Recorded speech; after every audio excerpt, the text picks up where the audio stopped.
Welcome to Road Test. Hi everyone, it's Colin, and you might be wondering why I've got the VW ID Buzz over my shoulder, and I couldn't be more excited to share. The series built for fleet pros who want proof, not promises. We take today's top solutions for a spin and show you how they really perform on the road. Whoa! Hit the road with us as we explore the tools and tech transforming fleet operations. Real fleets, real feedback. Welcome to Road Test. Hey friends, it's Colin. So here I am in Asheboro, North Carolina. I'm about to drive our VW ID Buzz, our mobile studio, from Asheboro, North Carolina to Orlando.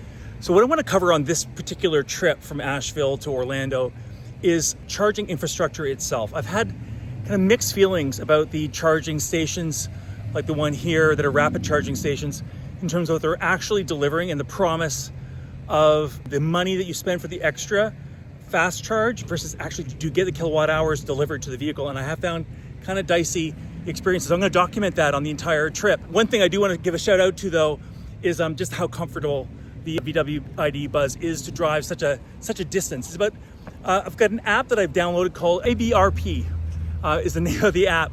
Great little planning app for planning a route for an electric vehicle to go from A to B a long distance. It actually tells me it's a 9-hour, 6-minute drive time, and I should expect 1 hour and 37 minutes of charging time. So the total amount of time that I should expect from point A to arriving at destination should be about 11 hours. I'm going to document all of that.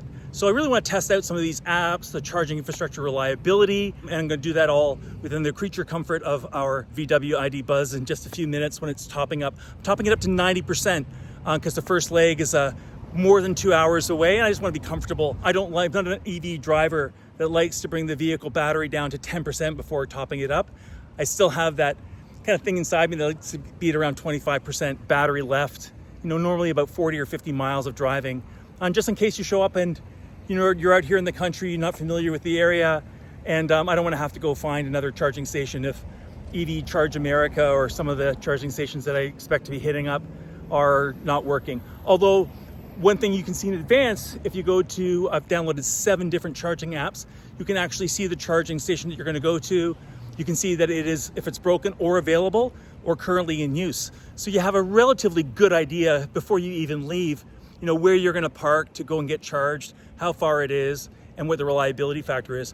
My question is, am I going to get the value from rapid charge for the speed of the charge versus the dollar, or am I getting ripped off? So I'll figure that out and I will let you know. So wish me luck. I'm on the road now and I'll report in a few minutes. See ya. The results are in for this particular charging session. You can sort of see from the receipt what happened here. So we had about 38.84 kilowatt hours. We built the car up to 90% charge, which is the max you'd want to do for a long haul. It makes sense to do that. Charging time was 22 minutes. Cost at 56 cents per kilowatt hour for a total of $20.44. So let's see how much distance I get for $20.44. If you're trying to compare this to a combustion vehicle and you're filling up the tank and it's like, $4 a gallon, and you know how many mpg you would get, it's really a strange thing to get your head wrapped around the idea of kilowatt hours and distance and then reporting the fuel efficiency of that. We're so accustomed to miles per gallon. But let's see whether we can do the math and figure out whether we think that $20.44 is a good economic value versus a combustion vehicle as we calculate this trip. So, but we don't really know that until I know the distance that I get out of that particular charge and the value that I just paid for this charge, because the next charging station might be cheaper or might be more expensive. So you just like in a combustion vehicle, when you fill your tank up, it costs you so much per gallon. You got to calculate it on that fuel cost. You can average it over time, but let's just take a look at it. We'll do some math. It's a road trip, and math is always fun on a road trip. It keeps you busy. So we'll chat later. Hey everyone, so this is probably the final charging session I'm going to have before arriving at my destination. I'm in Jacksonville, Florida, again heading down from North Carolina all the way to Orlando. And one of the cool part about charging an electric vehicle is that when you're on the road, you do get to explore where charging stations are. And I think here in Jacksonville, Florida, I found like the most awesome charging network I've ever seen, quite frankly, because it's like the power of choice. You can see the VW ID Buzz being charged over there at a charge point station, but have a look over here behind me. Like there's a bank of charging sessions. Every single one of those stations is a separate brand. And I thought I'd just walk over there and take a look at it for you because it's just really neat. I've never seen anything like that. There's a charge point over to the left that could have gone to an EV Go session. There's all the electric vehicle charging stations themselves. But here we have a session called In Charge. We have Blink, our friends at Blink. We're all done. Velion, I think if you had to go for aesthetics and you were looking at this bank of charging stations here, a bunch of rectangles, and then this really cool looking thing, I would have gone for that, quite frankly. I've just never heard of Velion before. Like really neat looking graphics and just a really, really cool looking vibe overall from Lincoln. EVSIS, EVSIS.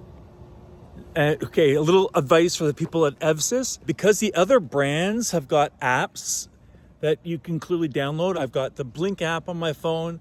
I've got the ChargePoint app on my phone, EV Go, Electrify America. I think I had 7 different charging apps on my phone, which is a bit of a pain, to be quite honest.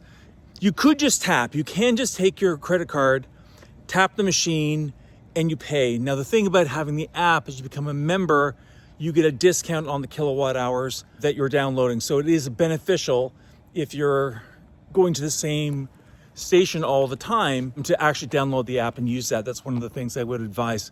But again, for me, I like just testing out different applications and stuff. So I thought it was kind of cool and just wanted to share that experience with you. I've got about 25 minutes here charging and topping up my electric vehicle battery between here and Orlando. And again, this is my last charging session probably before I wrap up. I'll do one more at the final destination, but this has been a great experience.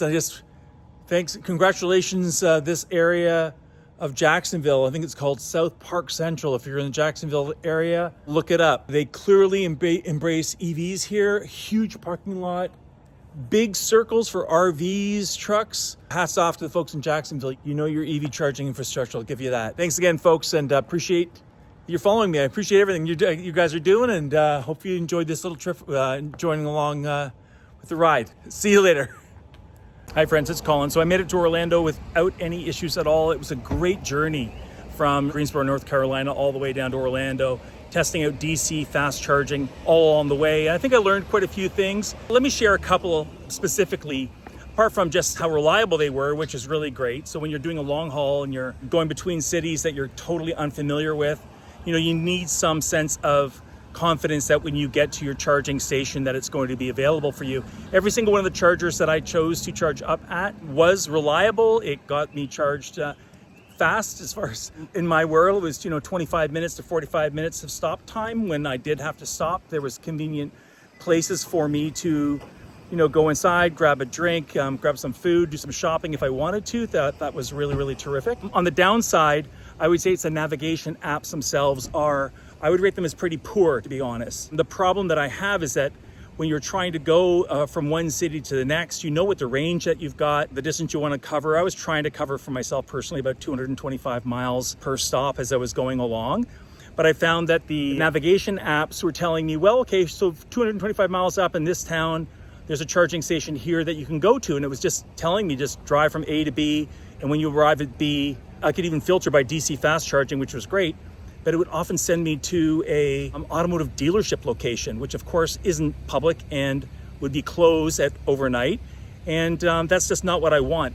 And I think that there's a real problem there that a lot of the DC charging, even the charging apps, rely on old legacy data that people have crowdsourced and shared. It needs to be updated in a big way. And quite frankly, I think we do need to have a better way of navigating to locations that you have a high degree of certainty will be available. So what I was using personally, I was using the navigation app to tell me where electric vehicle chargers are clustered in different locations. So I could see city to city, there's a high likelihood of me being able to land 225 miles down the road at that city, and I'll find some charging. Then I went on to the apps themselves.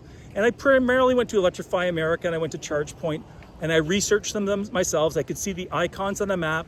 I clicked on the icon that I liked, that I thought had like 3 lightning bolts, so I knew it was DC fast charging.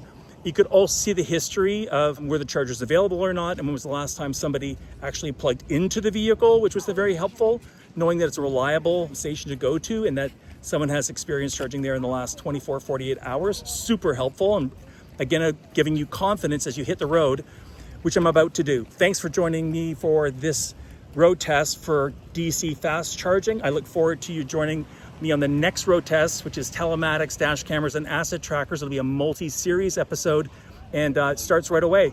So catch me on that side. Make sure you subscribe to Road Test Show. Take care and be safe on the road.